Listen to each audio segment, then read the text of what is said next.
With 2022 fast approaching, it's a great time to look forward to see what the year may bring. There are major changes afoot with high fertiliser prices, probably here for the season, and high grain prices, hopefully here for the season. There's a lot to play for in Tillage 2022 and everybody calling it a much bigger gamble this year than normal. There are also changes for the CAP, which don't come into effect until 2023, but planning must commence from July or August in 2022 to ensure the farm is set up for these impending changes. I'm delighted today to be joined by Shay Phelan and Ciaran Collins, both Tillage Specialists from Teagasc, to discuss what 2022 may bring.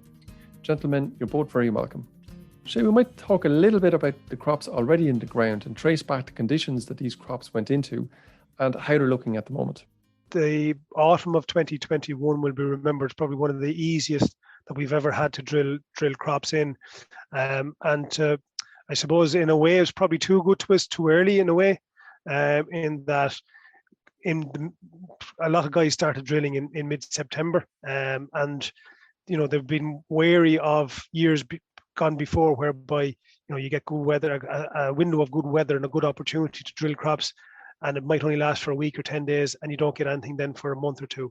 So guys were tempted by that very good conditions where we had very dry soils, we had dry weather and warm temperatures in, say, from about the 20th of September on. And what was unusual this year is that continued all the way into October. So in that case, like, there was plenty of winter barley and winter wheat drilled probably by the 25th, 26th of September. And then guys finished off in early October. And, talking to some of the guys who would have been, digging potatoes and crops like that, with the exception of the guys in the Northwest, they didn't even get to hold up drilling this year, with the exception probably of fodder beet. Fodder beet is the only crop that kind of delayed drilling this year. So for the most part, I would say 90% of the crops went in by the middle of October, which was much earlier than what would have been the case in other years. So they went in ideal conditions. Guys that wanted to roll were able to roll those crops. And I even saw cases where guys were rolling after winter bean drilling, which is highly unusual. And again, from the point of view of where guys wanted to put on pre-emergent herbicides, the weather was pretty benign and we were able to do that. There was ample opportunity to get on herbicides, be it pre or post-emergence this autumn. So crops have probably got an ideal start. In some cases, you would say they were probably too advanced. And I certainly know a lot of guys were worried about BYDV on that early drill winter barley. And some of those crops, not all of them, but some of them probably have got a second application of an insecticide this year just to try and mitigate against that BYDV risk. But for the most part, I would say crops are probably as good a stand as where they could have been for the last, or that I would have seen in the last number of years. So I would say most guys are very happy with the crops, the way they went in and the condition that they're in now. And I suppose even from the point of view, if you think of November has been a very, very dry month so far, or has been a very, very dry month. And even December up until now has been quite dry. So there's very little evidence so far of waterlogging in crops as well. So we're looking at the situation now at the moment where we have full crops, full stands in fields, and hopefully that continues for the rest of the winter. So Shay, did all this opportunity to plant, I suppose, as much as people wanted, and maybe even more in some cases, did it result in an increased area planted this year in comparison to normal? Yeah, if we start off, I suppose, Michael, with oilseed rape first, which is the first crop to go in, and again, conditions around harvest time, there was a window there where there was a bit of broken weather and guys got an opportunity to put in oilseed rape. So we reckon oilseed rape is up about 25%. So it'll be somewhere in around the region of about 13,000 hectares, which is a significant increase in itself for just that one crop. Winter wheat and winter barley probably are similar to last year, if not probably slightly higher. In terms of the area planted. That's what the seed sales tell us, but we just don't know how much home save seed, if any, has gone in this year. And I presume there's some, but we just can't quantify that. Winter oats as well was an ideal year to plant winter oats, and given the contracts that are there for the different companies, I would say that there's at least the same amount of oats that went in 2020 as it went in this year, if not slightly more. So we would have said there's somewhere around 14,000 hectares of winter oats went in 2020. We're saying there's probably about 15,000 of those gone in this year. So overall, we're probably up, if you take those four crops, winter wheat, winter barley, winter oats and oilseed rape, we're probably going to be up somewhere in the region of about 10,000 hectares on what we would have been this time last year.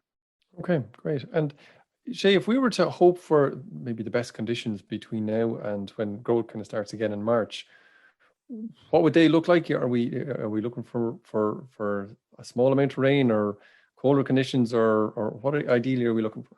It's a mixture of everything, Michael. I suppose what we'd like is what we call a normal winter, where you get a mixture of such a thing, Shay, as a normal such winter a thing anymore.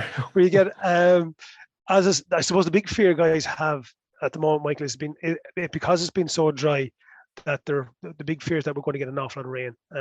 And given weather patterns the way they go, that tends to be the case where you get a lot of dry weather. You tend to get that followed up by a lot of wet weather. So even though crops are in good condition at the moment and ground is relatively dry, we don't want a deluge of rain, certainly this time of year, because it sits on ground and it just doesn't get away, and water tables are already high. So we don't want a lot of rain. We do need cold though, especially in particular for winter barley. A lot of people have commented in the last couple of weeks that winter barley is starting to go yellow, and that's probably from the nitrogen demand there that's coming on winter barley because it's trying to tiller, because it has been so mild. So what we need those crops to slow down now. Just get through the winter months, the rest of December, January, and early February, just tilling as they normally do without putting too much tillers on, because that creates extra demand for nutrition, and that's when crops start to go yellow. That yellow color that we tend to get in February, that makes them go yellow earlier, so that kind of entices guys to try and look and see, can we put fertilizer early, which is not what we want to do at all. We want to kind of wait until the growth arrives in late February, early March before we start, looking after crops then. Okay, and you mentioned fertilizer prices there, Ciaran. That's probably a big concern for every farmer. I think it's in every farmer's mind. How worried should they be this spring as regards to fertilizer prices? And is there specific actions that they should probably take in in the coming months to make sure that they can, I suppose, mitigate as much of the increases as they can? Yeah, I know when you look at nitrogen today, as we speak, like you're probably talking about up to 250% up on last year. Okay, P&K isn't up to the same extent, so I suppose that's a consideration as well. In terms of actions that farmers can do, look, I suppose really some of the basics don't ever change. Like a soil test costs 50 cents an acre. I mean, if you haven't done a soil test in recent years, I mean, that has to be the first thing, find out where your index 4s are, for P&K, that doesn't need to be applied. There can be massive savings there, and this is the year to do it. And I suppose the other basic is lime. We should never forget about lime, the cheapest fertiliser. What's it, 21, 22, 23 euros a ton, and it's so valuable. And especially, look, if we get a chance in the spring to apply lime, and especially ahead of some of the spring crops. But I suppose tying the two of those together for me really is a nutrient management plan. I think every farmer needs to have one this year. Quantify, get your soil test done, try and quantify what level of fertilizer you need to get, and then obviously match that out into the individual fields depending on the soil indexes there. So I think really they're the big ones. I suppose the obvious one then is the likes of organic manures, if you can get your hands on it. Look, there's obviously good value there and good savings if you can get it. And I suppose then just some of the other smaller things, in terms of, if you're in low indexes, and most people are just going to put out enough to match offtakes this year rather than looking at purchasing fertilizer for build-up.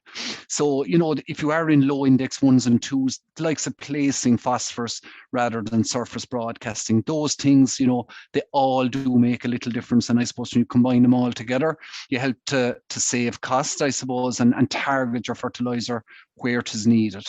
So I guess, Ciaran, for farmers who have all the winter crops in, they've really no choice but to keep going with them, I suppose, at this stage. But for the spring crops that aren't in, do you think there might be some farmers who will decide not to plant due to very high fertilizer costs? Yeah, we often discuss this one, I suppose, from time to time, more so usually when grain prices are really low than relation to input costs. And like if you be crude about it and do the maths, some fields won't, some crops won't wash their face, So I think, it might be even a part of a field that's just a wet headland or a wet part of a field. You may decide not to plant it. And I mean, if fertilizer prices stay the way they are, I mean, everybody can do a crop budget, but like if you're not going to achieve a break-even yield, well, obviously it doesn't make sense in those situations. I suppose spring barley is going to be the big crop there, but I suppose then looking at other options, I mean, look at legumes, look at beans. You'd expect that there would be a good demand for beans this year, given obviously you don't need any nitrogen, which is the dearest input that we have this year, and obviously then the knock-on benefit that brings into succeeding crops as well. So I think certainly, going away from the likes of spring barley, looking at beans, people might also assess spring oilseed rape. With very good prices there for oilseed rape at the moment. That might be another option. So it might be just getting away from that spring barley scenario, looking at other crop options, I suppose, really. To answer your question about not planting, Michael, I think it really comes down to a crop budget, and if that field can't give a target yield, well, there has to be a plan B then. Yeah, so know your field and do a budget. I think that's very good. Ciaran, you mentioned organic manures earlier, and it's probably something that if you haven't really got access to them this year, they're probably going to be less available this year because everybody's going to be wanting them as much as they can. But for those who are lucky enough to have organic manures, are there a couple of maybe key things that people should be planning on trying to do to try and maximize the nitrogen from those, or even the P and K from that organic manures? Yeah, just a few small points, and I suppose a lot of people are familiar with them. Just to reiterate them, I suppose certainly in terms of maximising the level of nitrogen that you get from organic manures, the key is incorporation, and it's doing it as soon as possible. Certainly within 3 to 6 hours, if that can be done, and that it's difficult. We all know to coordinate, getting organic manure spread and having the plough in the field and matching the work rates and that between the two as well. So I think, this year more than ever, to try and coordinate that as best you can. That certainly gives you the best chance of recovering the maximum amount of nitrogen there. Also, I suppose in terms of spreading, low emissions obviously is more favourable than splash plate. Whether that's probably dribble bar maybe or trailing shoe. And I suppose the other maybe small one on spreading is to test the dry matter. Certainly you can adjust your application rate depending on the dry matter, and quite often, with some slurries, there can be quite low dry matter. So again, adjust the application rate there. And maybe one final one from me on that one, Michael, maybe target low index soils. The soils, the fields that will get the most benefit from organic manures. Maybe they would be just a kind of few small things for me in organic manures. Okay. Anyway. So Shay, turning a bit then towards the schemes, and obviously there's a big change coming down the line in terms of the new cap, which is coming in 2023 rather than 2022. However, farmers are going to be planting crops in the autumn of 2022 for the 2023 year, and will probably have an eye on those rules. From what we understand of the rules today, are there big changes in scope for tillage farmers, and do you think that might affect how the cropping plans of farmers will have to be adjusted maybe for 2023? Yeah, as you say, Michael, there's quite a change coming for farmers in terms of the way that they're going to claim their schemes from 2023 onwards. And I think while we see some of the proposals there at the moment, they are going to be finalised over the coming months. So I think over the next 12 months, farmers should be keeping abreast of what those new rules and regulations are going to be. But if we look at what's there at the moment, I think there's no doubt that some farmers will see some change, but I think a lot of farmers, if some of the new options that are going to be included, say on the likes of the eco schemes, I think that it should be, or most farmers should be able to get out without having too many changes on their farm. So I suppose the ones that kind of stand out for tillage farmers at the moment, I suppose when you look at some of the options that are there on the eco schemes, and bearing in mind that the new eco scheme is going to be 25% of your overall payment and it is voluntary, the ones that kind of generally that are getting noticed at the moment is the idea of leaving space for nature and not sowing some areas and letting it go wild as such. And there may be some farms where that might suit and some parts of the farm that might actually suit some of those low yielding areas or something like that. So that may have an effect in 10 months time when guys are coming back to sow again. There are other options there, like planting trees, that again might suit or might not suit some farmers. And then there's other options that might come in there in terms of the GPS fertilizer spreaders or use of GPS fertilizer spreaders. Whether that will be allowed or not, we're not sure at this stage, but certainly it would be a measure that a lot of tillage farmers could use. So it would facilitate the claiming of that eco scheme without much real change in terms of cropping plan for a farmer. And then there are other ones that are potentially on the table as well that we hope would get over the line, the likes of the crop diversity and rotation. So if that gets over the line, again, a lot of farmers would probably qualify for that already, but there are farmers out there who might have to tweak their planting somewhat, and probably not a huge amount, but somewhat, in order to comply with those. So look, I suppose the best thing farmers can actually do over the next 8 or 10 months is just keep an eye on those schemes, sit down with an advisor, whoever that might be, whether it be a Teagasc advisor or a private advisor, and just plan out what's the best way to meet the criteria for those schemes that's going to have the least impact, both in terms of the crops that you grow, but also financially on your farm. So I think that's the critical thing, is that when guys sit down to plan their planting strategy for next September or October, that they have an actual plan in place and they know where they're going. So I think that's as important as anything. And I suppose the money part of it is probably the other side of that. There's a practical issue, but there's also money as well. So from tillage farmers would probably have had higher payments perhaps than other farmers. How do you think that's going to be affected in the new scheme? Will there be, in general, kind of a big reduction? Would it be 10% or 20%, or will it be maybe the same? I'm not sure. It again, yeah, I suppose tillage farmers traditionally have had the highest payment per hectare, and as we know, the convergence issue is not going away, and that's going to continue on from 2023 onwards. So there's no doubt that tillage farmers, if convergence alone is going to have an impact on their payments, so that certainly is an issue there. But that said, I mean, there are other schemes that are going to come down the line. So there will be more protein payments. There will be we hope that the straw incorporation scheme will continue on. So there will be those two schemes itself, which guys can try and claim back some of that lost revenue that they're getting from the schemes through convergence. And then hopefully in 2023 we'll also see a new environmental scheme as well. And I think this is one area where, you know, farmers again need to sit down and do a bit of planning here and see what are the options in these schemes and what can they practically do on their farms.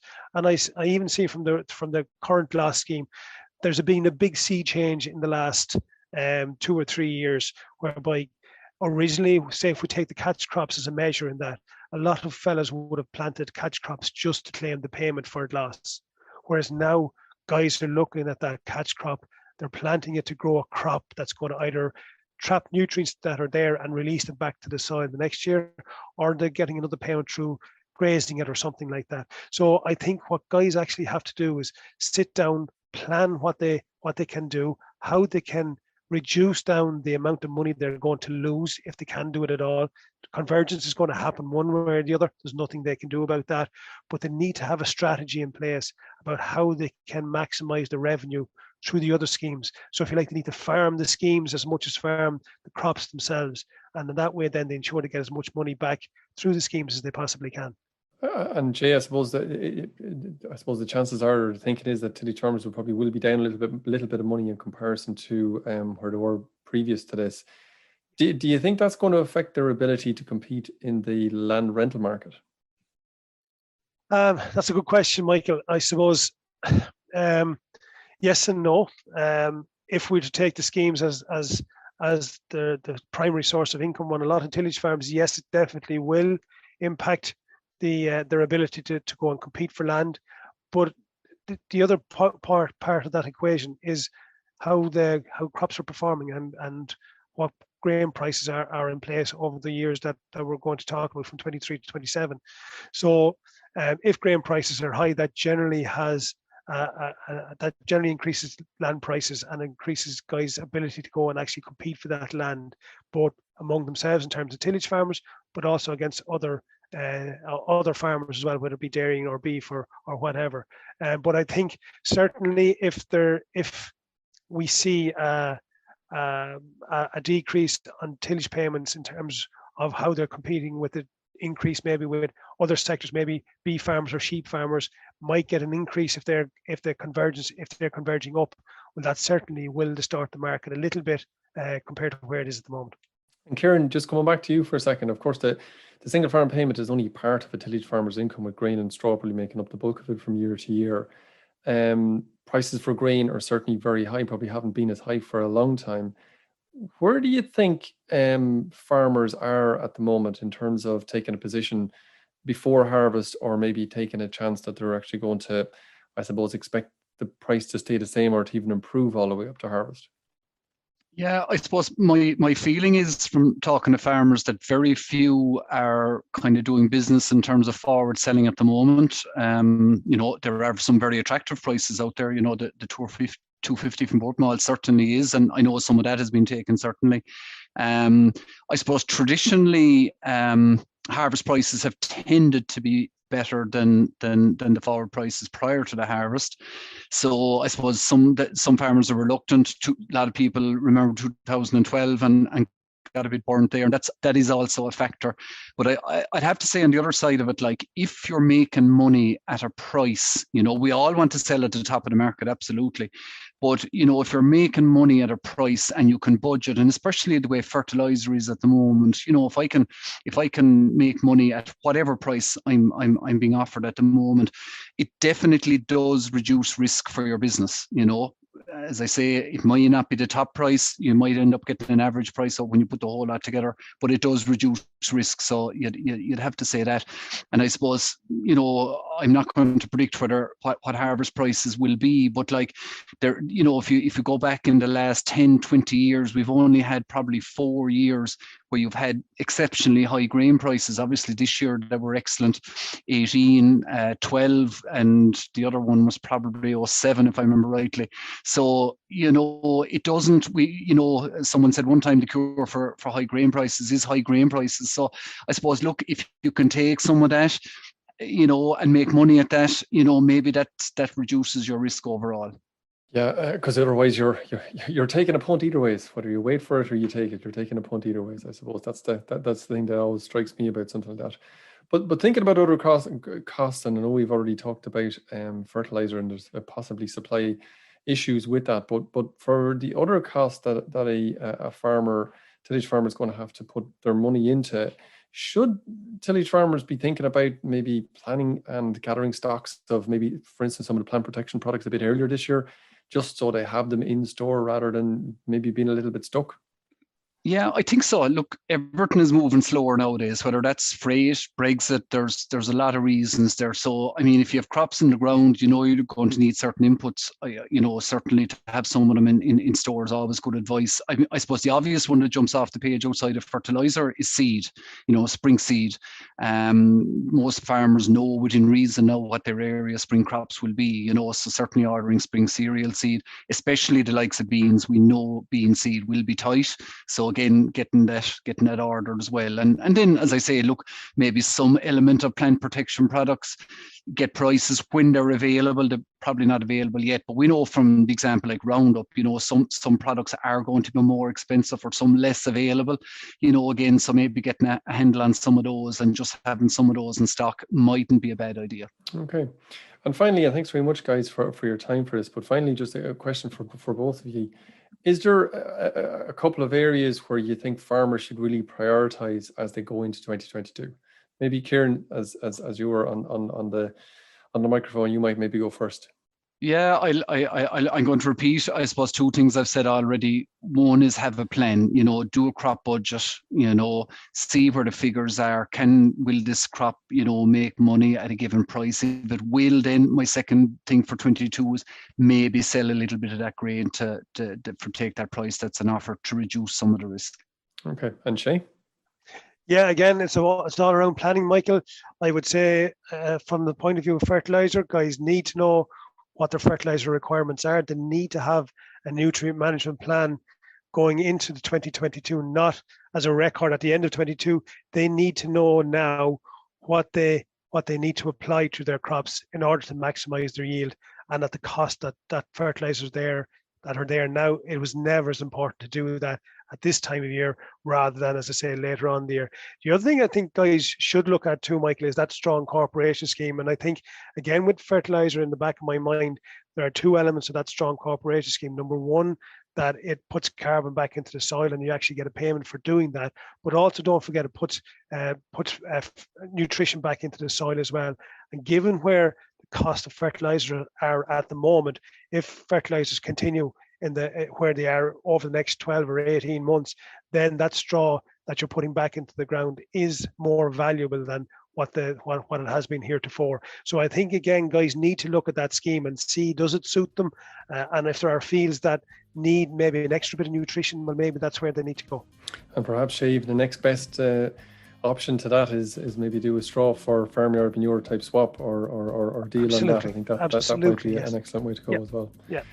Ciaran and Shay, thank you very much for your time. I'm delighted to get a bit of a view for what's coming up in 2022. And look, no doubt we'll be talking to both of you quite a bit in 2022. Again, thanks guys. Thanks, Michael. So that's it for the Tillage Edge for 2021. And my thanks to Shay and Ciaran for joining me on the podcast.